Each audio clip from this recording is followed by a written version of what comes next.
ಒಂದು ಕ್ಷಣ ಹೀಗೆ ಯೋಚನೆ ಮಾಡಿ. ಒಬ್ಬ ವ್ಯಕ್ತಿ ಸುಮಾರು 9 ತಿಂಗಳಿಂದ ಮಾತಾಡೋ ಶಕ್ತಿನೇ ಕಳ್ಕೊಂಡಿದ್ದಾನೆ. ಪೂರ್ತಿ ಮೂಗ. ಅವನಿಗೆ ಮಾತು ವಾಪಸ್ ಬಂದ ತಕ್ಷಣ ಅವನ ಆಡೋ ಮೊದಲ ಮಾತುಗಳು ಅದೊಂದು ಅದ್ಭುತವಾದ ಹಾಡು, ಒಂದು ಪ್ರವಾದನೆ. ಹೌದು, ಇದು ಜಕರ್ಯಾನ ಕಥೆ. ಅದೇ, ಈ ಗೀತೆಯನ್ನ ಬೆನೆಡಿಕ್ಟಸ್ ಅಂತಾನೂ ಕರೀತಾರೆ. ಇಂದು ನಾವು ಈ ಹಾಡಿನೊಳಗೆ ಇಳಿದು ಅದರ ಆಳವಾದ ಅರ್ಥವನ್ನ ಜಾಲಾಡ್ಲಿದ್ದೇವೆ.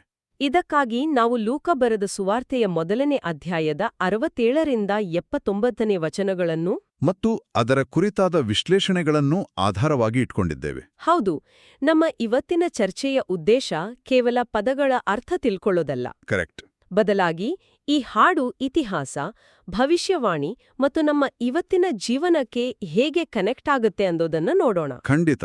ಈ ಹಾಡಿನಲ್ಲಿ ಬರುವ ಶಕ್ತಿಯುತ ಮುಕ್ತಿದಾತ ಅಂದ್ರೆ ಯಾರು? ಮತ್ತು ಶತಮಾನಗಳ ಕತ್ತಲೆಯನ್ನೂ ಭೇದಿಸಿ ಬರುವ ಆ ಅರುಣೋದಯದ ಅರ್ಥವೇನು? ಈ ಪ್ರಶ್ನೆಗಳಿಗೆ ಉತ್ತರ ಹುಡುಕೋದು ನಮ್ಮ ಇವತ್ತಿನ ಗುರಿ. ಸರಿ, ಹಾಗಿದ್ರೆ ಶುರು ಮಾಡೋಣ. ಈ ಹಾಡನ್ನ ಕೇಳಿದಾಗ ಮೊದಲಿಗೆ ಗಮನ ಸೆಳೆಯೋದೇ ಅದರ ಸ್ವರ. ಹೌದು, ಇದು ದೇವರಿಗೆ ಸಲ್ಲಿಸೋ ಒಂದು ದೊಡ್ಡ ಧನ್ಯವಾದದ ತರ ಇದೆ. ಮೊದಲ ಭಾಗ ಅಂದ್ರೆ 68ರಿಂದ 75ನೇ ವಚನದವರೆಗೂ ಜಕರಿಯ ಪೂರ್ತಿಯಾಗಿ ದೇವರನ್ನು ಹೊಗಳುತ್ತಾನೆ. ಇದರಲ್ಲಿ ನಮಗೆ ಸಿಗೋ ಮುಖ್ಯ ಸಂದೇಶವಾದ್ರೂ ಏನು?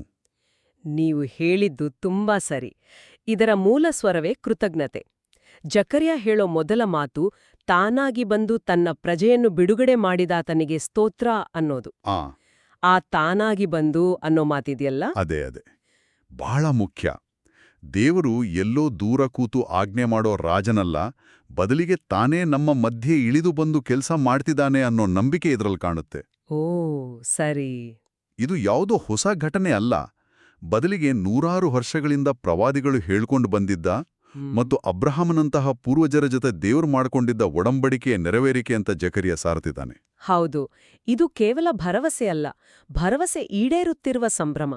ಮತ್ತು ಈ ಬಿಡುಗಡೆ ದಾವೀದನ ವಂಶದಲ್ಲಿ ಹುಟ್ಟೋ ಶಕ್ತಿಯುತ ಮುಕ್ತಿದಾತನ ಮೂಲಕ ಆಗುತ್ತೆ ಅಂತಾನೂ ಹೇಳಲಾಗಿದೆ. ಹಾರ್ನ್ ಆಫ್ ಸ್ಯಾಲ್ವೇಷನ್ ಅಂತ. ಹೌದು, ಹಾರ್ನ್ ಆಫ್ ಸ್ಯಾಲ್ವೇಷನ್. ಆ ಕುಂಬು ಅನ್ನೋ ಪದ ಕೇಳಿದಾಗ ನನಗೆ ಏನದು ಬಲಿಷ್ಠ ಪ್ರಾಣಿಗಳು, ಯುದ್ಧ, ಶಕ್ತಿ ಇದೆಲ್ಲ ನೆನಪಾಗುತ್ತೆ. ಖಂಡಿತ ಖಂಡಿತ. ಬಹುಶಃ ಅಂದಿನ ಜನರಿಗೂ ಇದೇ ಅರ್ಥದಲ್ಲಿ ಕೇಳಿಸಿರ್ಬೇಕಲ್ವೇ? ಖಂಡಿತ.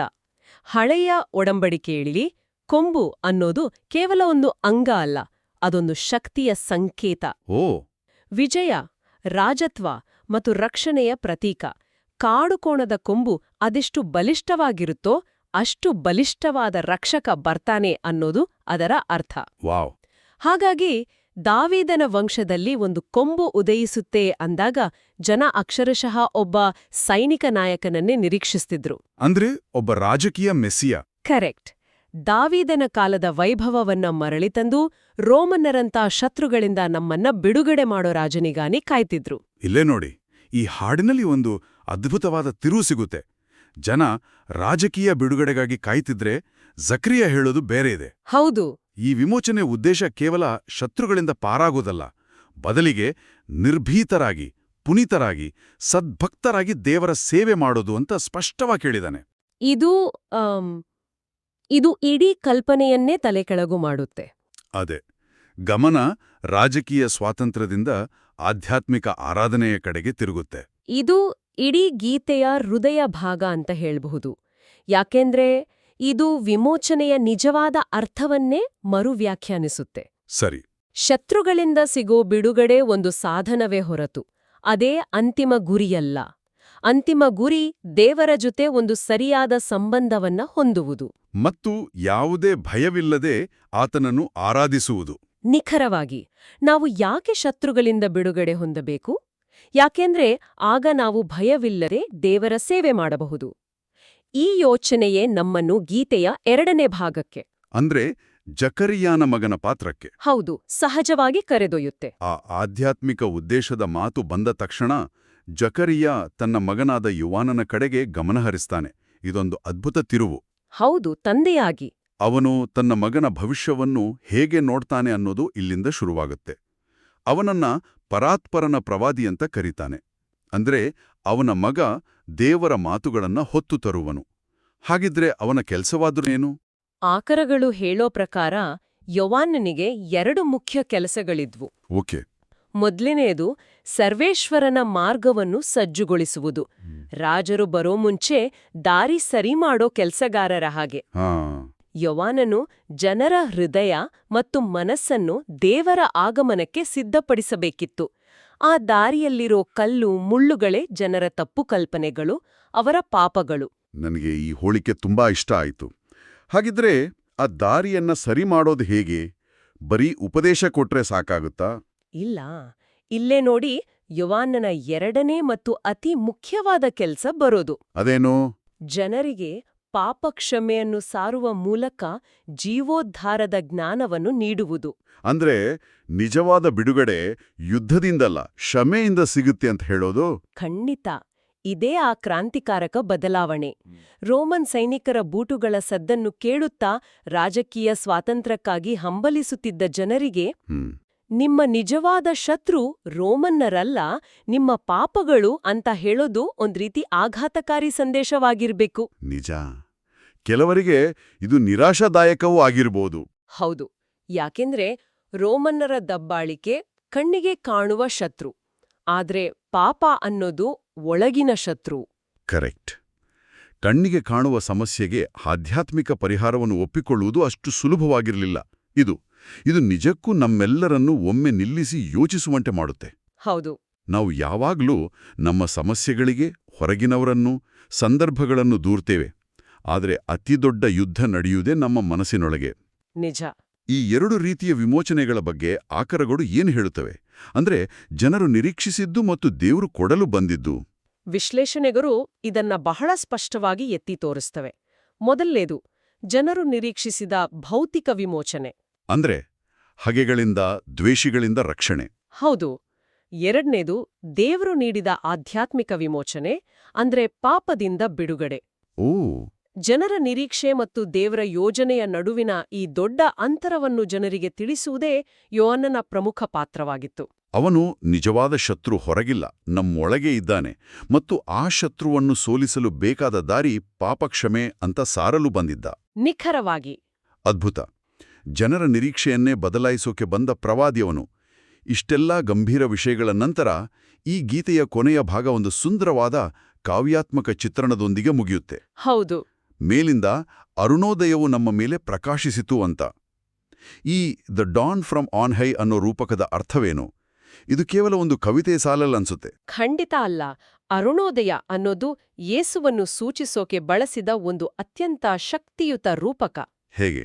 ನೋಡಿ, ರಾತ್ರಿಯ ಕತ್ತಲು ಎಷ್ಟೇ ದಟ್ಟವಾಗಿದ್ರೂ ಒಂದು ಸಣ್ಣ ಸೂರ್ಯನ ಕಿರಣ ಅದನ್ನು ಓಡಿಸಿಬಿಡುತ್ತೆ. ಮುಂಜಾವು ಕತ್ತಲಿಯನ್ನು ಓಡಿಸಿ ಹೊಸ ದಿನವನ್ನು, ಹೊಸ ನಿರೀಕ್ಷೆಯನ್ನು ತರುತ್ತೆ. ಹಾಗೆಯೇ ಯೇಸು ಇರುಳಿನಲ್ಲೂ ಮರಣದ ಮುಸುಕಿನಲ್ಲೂ ಬಾಳುವವರನ್ನು ಬೆಳಗಸಲು ಸ್ವರ್ಗದಿಂದ ಬಂದ ಬೆಳಕು. ಇದು ಹಳೆ ಒಡಂಬಡಿಕೆಯ ಯಶಾಯನ ಪ್ರವಾದನೆಯನ್ನು, ಯಶಾಯ 9.2 ನೇರವಳಿ ನೆನಪಿಸುತ್ತಲ್ವಾ? ಅದೇ, ಕತ್ತಲೆಯಲ್ಲಿ ನಡೆಯುತ್ತಿದ್ದ ಜನರು ಮಹಾಬೆಳಕನ್ನು ಕಂಡರು ಅಂತ ಹೇಳಲಾಗಿದೆಯಲ್ಲ, ಅದು. ಸರಿ. ಹಾಗಾಗಿ ಇದು ಕೇವಲ ಬೆಳಕಲ್ಲ, ಇದು ಕತ್ತಲೆಯ ಯುಗದ ಅಂತ್ಯ, ಹೊಸ ಆರಂಭ ಮತ್ತು ದೇವರ ಅಪಾರ ಕರುಣೆಯ ಪ್ರಕಾಶಮಾನವಾದ ಸಂಕೇತ. ಮತ್ತೆ ಈ ಬೆಳಕು ಒಂದು ನಿರ್ದಿಷ್ಟ ಉದ್ದೇಶಕ್ಕಾಗಿ ಬಂದಿದೆ ಅಂತನೂ ಗೀತೆ ಹೇಳುತ್ತೆ. ಅದು ನಮ್ಮನ್ನು ಶಾಂತಿ ಪಥದೊಳು ನಡೆಸುತ್ತದೆ ಅಂತ. ಹೌದು. ಶಾಂತಿ ಅಂದ ತಕ್ಷಣ ನಮ್ಗೆಲ್ಲ ನೆನಪಾಗೋದು ಯುದ್ಧ ಇಲ್ಲದಿರುವುದು, ಗಲಾಟೆ ಇಲ್ಲದಿರುವುದು. ಆದರೆ ಇಲ್ಲಿ ಹೇಳ್ತಿರೋದು ಅದಕ್ಕಿಂತ ಆಳವಾದದ್ದು ಅಂತ ಅನ್ನಿಸ್ತಿದೆ. ಈ ಶಾಂತಿ ಪಥ ಅಂದ್ರೆ ನಿಜವಾಗ್ಲೂ ಅರ್ಥವೇನು? ನೀವು ಕೇಳಿದ್ದು ಬಹಳ ಮುಖ್ಯವಾದ ಪ್ರಶ್ನೆ.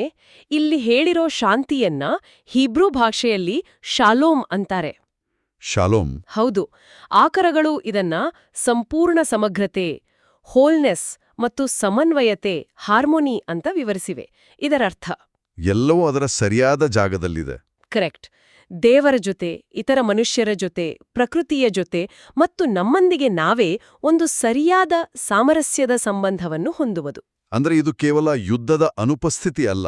ಖಂಡಿತ ಅಲ್ಲ. ಇದು ಮುರಿದು ಹೋದ ಸಂಬಂಧಗಳ ಪುನಃಸ್ಥಾಪನೆ. ಯೇಸು ನೀಡುವ ಆಧ್ಯಾತ್ಮಿಕ ವಿಮೋಚನೆಯ ಅಂತಿಮ ಫಲವೇ ಈ ಪರಿಪೂರ್ಣ ಶಾಂತಿ. ಇದು ಕೇವಲ ಹೊರಗಿನ ಪರಿಸ್ಥಿತಿಯಲ್ಲ, ಇದು ನಮ್ಮ ಒಳಗಿನ ಸ್ಥಿತಿ. ಹಾಗಾದ್ರೆ ಈ ಇಡೀ ಚರ್ಚೆಯಿಂದ ಇಂದಿನ ಕೇಳುಗರಿಗೆ ಸಿಗುವ ಪ್ರಮುಖ ಪಾಠಗಳೇನು ಅಂತ ನೋಡೋಣ. ಮೊದಲನೇದಾಗಿ ಜಕರೀಯನ ವರ್ತನೆ. 9 ತಿಂಗಳ ನಂತರ ಮಾತ ಬಂದಾಗ ಅವನು ದೂರು ಹೇಳಲಿಲ್ಲ, ಬೇಡಿಕೆ ಇಡಲಿಲ್ಲ, ಬದಲಾಗಿ ದೇವರನ್ನು ಸ್ತುತಿಸಿದ. ಆ ಸ್ತುತಿಯೇ ಈ ಅದ್ಭುತ ಪ್ರವಾದನೆಗೆ ದಾರಿ ಮಾಡಿಕೊಟ್ಟಿತು. ಹೌದು, ಅಂದ್ರೆ ಸ್ತುತಿಸುವುದರಿಂದ ನಮಗೆ ಸತ್ಯ ಸ್ಪಷ್ಟವಾಗಿ ಕಾಣಿಸುತ್ತೆ ಅನ್ಬೋದಾ? ಖಂಡಿತ. ಅದೊಂದು ಅತ್ಯುತ್ತಮ ಪಾಠ. ನಾವು ದೇವರನ್ನು ಪವಿತ್ರಾತ್ಮ ಭರಿತರಾಗಿ ಸ್ತುತಿಸಲು ಶುರು ಮಾಡಿದಾಗ ನಮ್ಮ ದೃಷ್ಟಿಕೋನವೇ ಬದಲಾಗುತ್ತೆ. ಹೇಗೆ? ನಮ್ಮ ಸಣ್ಣ ಪುಟ್ಟ ಸಮಸ್ಯೆಗಳ ಮೇಲೆ ಕೇಂದ್ರೀಕರಿಸುವ ಬದಲು ನಾವು ದೇವರ ದೊಡ್ಡ ಯೋಜನೆ ಮತ್ತು ಆತನ ವಾಗ್ದಾನಗಳ ಮೇಲೆ ಗಮನ ಹರಿಸ್ತೇವೆ. ಆಗ ಜಕರೀಯನಿಗೆ ಆದಂತೆ ನಮಗೂ ನಮ್ಮ ವೈಯಕ್ತಿಕ ಜೀವನದಲ್ಲಿ ಮತ್ತು ಜಗತ್ತಿನಲ್ಲಿ ಹೌದು, ದೇವರು ಮಾಡುತ್ತಿರುವ ದೊಡ್ಡ ಕಾರ್ಯಗಳನ್ನು ನೋಡೋಕೆ ಸಾಧ್ಯವಾಗುತ್ತೆ. ನಮ್ಮ ಕಣ್ಣುಗಳು ತೆರೆಯಲ್ಪಡುತ್ತವೆ. ಸ್ತುತಿ ನಮ್ಮ ದೃಷ್ಟಿಯನ್ನ ಸರಿಪಡಿಸುತ್ತೆ. ಎರಡನೇ ಮುಖ್ಯ ಅಂಶ, ಪಾಪಕ್ಷಮೆಯ ಪ್ರಾಮುಖ್ಯತೆ. ನಾವು ಆಗಲೇ ಚರ್ಚಿಸಿದ ಹಾಗೆ ರಾಜಕೀಯ ಸ್ವಾತಂತ್ರ್ಯವನ್ನು ಬಯಸಿದ ಜನರಿಗೆ ಪಾಪದಿಂದ ಬಿಡುಗಡೆಯೇ ನಿಜವಾದ ಆದ್ಯತೆ ಅನ್ನೋದು ಯೋಹಾನನ ಸಂದೇಶವಾಗಿತ್ತು. ಅದು ಇವತ್ತಿಗೂ ಅಷ್ಟೇ ಪ್ರಸ್ತುತ. ನಿಜ ಅಲ್ವಾ? ಸಂಪೂರ್ಣವಾಗಿ. ಇವತ್ತಿಗೂ ನಾವು ನಮ್ಮ ಸಮಸ್ಯೆಗಳಿಗೆ ಬಾಹ್ಯ ಕಾರಣಗಳನ್ನೇ ಹುಡುಕ್ತೇವೆ, ಬೇರೆ ಜನರು, ಸಮಾಜ, ರಾಜಕೀಯ ವ್ಯವಸ್ಥೆ. ಆದ್ರೆ ಆಕರಗಳು ನಮಗೆ ನೆನಪಿಸುವುದೇನೆಂದ್ರೆ ನಮ್ಮ ಅತಿದೊಡ್ಡ ಯುದ್ಧಗಳು ನಮ್ಮ ಒಳಗೇ ನಡೀತವೆ. ನಿಜವಾದ ವಿಮೋಚನೆ ಹೊರಗಿನ ಶತ್ರುಗಳ ಮೇಲಿನ ವಿಜಯದಿಂದಲ್ಲ, ಬದಲಿಗೆ ನಮ್ಮ ಪಾಪ, ನಮ್ಮ ಅಹಂಕಾರದ ಮೇಲಿನ ವಿಜಯದಿಂದ ಬರುತ್ತೆ. ಆಂತರಿಕ ಶಾಂತಿಗೆ ಪಾಪಕ್ಷಮೆಯೇ ಮೊದಲ ಹೆಜ್ಜೆ. ಅದಿಲ್ದೆ ನಾವು ಶಾಲೋಮ್ ಸ್ಥಿತಿಯನ್ನು ತಲುಪಲು ಸಾಧ್ಯವೇ ಇಲ್ಲ. ಮತ್ತು ಅಂತಿಮವಾಗಿ ನಿರ್ಭೀತರಾಗಿ ಸೇವೆ ಮಾಡಿ ಅನ್ನೋ ಕಲ್ಪನೆ, ಇದು ತುಂಬಾ ಸವಾಲಿನ ಯೋಚನೆ. ಹೌದು, ದೇವರು ನಮ್ಮನ್ನ ಶತ್ರುಗಳಿಂದ ರಕ್ಷಿಸ್ತಾರೆ ಅಂತ ವಾಗ್ದಾನ ಮಾಡಿದ್ದಾರೆ. ಆದರೆ ಇದರ ಉದ್ದೇಶ ನಾವು ಆರಾಮಾಗಿ ಐಷಾರಾಮಿಯಾಗಿ ಬದುಕುವುದಕ್ಕಾಗಿ ಅಲ್ಲ. ಬದಲಿಗೆ ಆತನ ಸೇವೆ ಮಾಡೋಕೆ ನಮಗೆ ಶಕ್ತಿ ತುಂಬಲಿಕ್ಕಾಗಿ. ನಿಖರವಾಗಿ ದೇವರ ರಕ್ಷಣೆಯ ವಾಗ್ದಾನ ಒಂದು ಅಡಿಪಾಯವೇ ಹೊರತು ಅದೇ ಗಮ್ಯಸ್ಥಾನವಲ್ಲ. ಓಕೆ. ಆ ಭದ್ರವಾದ ಅಡಿಪಾಯದ ಮೇಲೆ ನಿಂತು ನಾವು ಭಯವಿಲ್ಲದೆ ದೇವರ ಸೇವೆ ಮಾಡಬೇಕು. ನಿರ್ಭೀತರಾಗಿ ಅನ್ನೋ ಪದ ಇಲ್ಲಿ ಬಹಳ ಮುಖ್ಯ. ಯಾಕೆಂದ್ರೆ ನಮ್ಮನ್ನು ಆಳುವ ಅತಿ ದೊಡ್ಡ ಶತ್ರು ಭಯ. ದೇವರ ರಕ್ಷಣೆ ನಮ್ಮ ಜೊತೆಗಿದೆ ಅನ್ನೋ ಭರವಸೆ ನಮ್ಮನ್ನ ಆ ಭಯದಿಂದ ಮುಕ್ತಗೊಳಿಸುತ್ತೆ. ಆಗ ನಾವು ಒಂದು ಉದ್ದೇಶಪೂರ್ಣ ಜೀವನವನ್ನು ನಡೆಸಲು ಶಕ್ತಿ ಪಡೆಯುತ್ತೇವೆ. ಅದೇ, ನಮ್ಮ ರಕ್ಷಣೆ ಕೇವಲ ನಮಗಾಗಿ ಅಲ್ಲ, ಅದು ಇತರರ ಸೇವೆಗಾಗಿ ಅನ್ನೋದು ಇದರ ತಿರುಳು. ಹಾಗಾದ್ರೆ ಒಟ್ಟಾರೆಯಾಗಿ ಹೇಳೋದಾದ್ರೆ ಜಕರಿಯಾನ ಈ ಗೀತೆಯು ಒಂದು ಪ್ರಾಚೀನ ವಾಗ್ದಾನದ ನೆರವೇರಿಕೆಯ ಸಂಭ್ರಮದಿಂದ ಶುರುವಾಗಿ ವಿಮೋಚನೆಯನ್ನು ಪದದ ಅರ್ಥವನ್ನೇ ಬದಲಾಯಿಸ್ಬಿಡುತ್ತೆ. ಹೌದು. ಇದು ರಾಜಕೀಯ ಶಕ್ತಿಯ ನಿರೀಕ್ಷಣೆಯಿಂದ ಆಧ್ಯಾತ್ಮಿಕ ಕ್ಷಮೆಯ ಕಡೆಗೆ ನಮ್ಮ ಗಮನವನ್ನು ಸೆಳೆಯುತ್ತೆ. ಹೌದು, ಒಬ್ಬ ಯೋಧ ರಾಜನ ನಿರೀಕ್ಷಣೆಯಿಂದ ಕತ್ತಲೆಯನ್ನು ಓಡಿಸೋ ದೈವೀಕ ಮುಂಜಾವಿನ ಆಗಮನದವರೆಗಿನ ಒಂದು ಅದ್ಭುತ ಪ್ರಯಾಣ.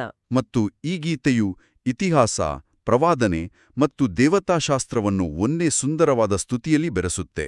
ಇದು ಮುಂದೆ ಸುವಾರ್ತೆಯಲ್ಲಿ ನಡೆಯಲಿರುವ ಮಹಾಘಟನೆಗಳಿಗೆ, ಅಂದ್ರೆ ಯೇಸುವಿನ ಜನನ ಮತ್ತು ಆತನ ಕಾರ್ಯಗಳಿಗೆ ಒಂದು ಪರಿಪೂರ್ಣವಾದ ವೇದಿಕೆಯನ್ನು ಸಿದ್ಧಪಡಿಸುತ್ತೆ ಅಂತ ಹೇಳ್ಬೋದು. ನಾವು ಮಾತಾಡಿದ ಹಾಗೆ ಈ ಹಾಡು ಅಬ್ರಹಮನ ಜೊತೆಗಿನ ಒಡಂಬಡಿಕೆಗೆ ಬಹಳ ಮಹತ್ವ ಕೊಡುತ್ತೆ.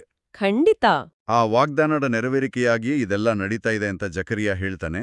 ಆದ್ರೆ ನಮ್ಮ ಆಕರಗಳು ಅದರಲ್ಲಿ ಇನ್ನೊಂದು ಆಳವಾದ ಪದರವಿದೆ ಅಂತ ಸೂಚಿಸ್ತವೆ ಅಲ್ಲವೇ? ಹೌದು. ಕೊನೆಯದಾಗಿ ಒಂದು ಆಲೋಚನೆಯನ್ನ ನಿಮ್ಮ ಮುಂದೆ ಇಡ್ತೇನೆ. ಹೇಳಿ. ಈ ಇಡೀ ಗೀತೆಯು ಅಬ್ರಹಾಮನಿಗೆ ದೇವರು ನೀಡಿದ ವಾಗ್ದಾನದ ಚೌಕಟ್ಟಿನಲ್ಲಿದೆ. ಆ ವಾಗ್ದಾನದಲ್ಲಿ 3 ಮುಖ್ಯ ಅಂಶಗಳಿದ್ದವು. ಒಂದು ದೇಶ, ಅಸಂಖ್ಯಾತ ಸಂತಾನ ಮತ್ತು ಆ ಸಂತಾನದ ಮೂಲಕ ಜಗತ್ತಿನ ಎಲ್ಲಾ ಜನಾಂಗಗಳಿಗೆ ಆಶೀರ್ವಾದ. ಕರೆಕ್ಟ್. ಇವು ಮೇಲ್ನೋಟಕ್ಕೆ ತುಂಬಾ ಭೌತಿಕವಾಗಿ ಕಾಣುವ ವಾಗ್ದಾನಗಳು. ಹೌದು, ಭೂಮಿ, ಮಕ್ಕಳು. ಹಾಗಾದರೆ ಈ ಅರುಣೋದಯ ಆಗಿರುವ ಯೇಸು ಮತ್ತು ಆತನು ತರುವ ಆಧ್ಯಾತ್ಮಿಕ ಶಾಂತಿಯ ಮಾರ್ಗ ಈ ಭೌತಿಕವಾಗಿ ಕಾಣುವ ವಾಗ್ದಾನಗಳನ್ನು ಅಂತಿಮವಾಗಿ ಹೇಗೆ ಪೂರೈಸುತ್ತಾರೆ? ಓಹೋ, ಇದು ಬಹಳ ಆಳವಾದ ಪ್ರಶ್ನೆ. ದೈವಿಕ ವಾಗ್ದಾನಗಳು ನಮ್ಮ ಆರಂಭಿಕ ಸೀಮಿತ ನಿರೀಕ್ಷೆಗಳನ್ನು ಮೀರಿ ಹೆಚ್ಚು ಆಳವಾದ ಮತ್ತು ಶಾಶ್ವತವಾದ ರೀತಿಯಲ್ಲಿ ಹೇಗೆ ನೆರವೇರುತ್ತವೆ ಎಂಬುದರ ಕುರಿತು ಇದು ಆಲೋಚಿಸಲು ಹಚ್ಚುವ ಪ್ರಶ್ನೆಯಾಗಿದೆ. ಪ್ರಿಯರೇ, ಈ ಚಾನೆಲ್ ಅನ್ನು ಸಬ್ಸ್ಕ್ರೈಬ್ ಮಾಡಿ ಪ್ರತಿದಿನ ದೇವರ ವಾಕ್ಯವನ್ನು ಆಲಿಸುತ್ತಾ ಅದನ್ನು ಇತರರೊಂದಿಗೆ ಹಂಚಿಕೊಳ್ಳಲು ನಮಗೆ ನೆರವಾಗಿರಿ. ಧನ್ಯವಾದಗಳು.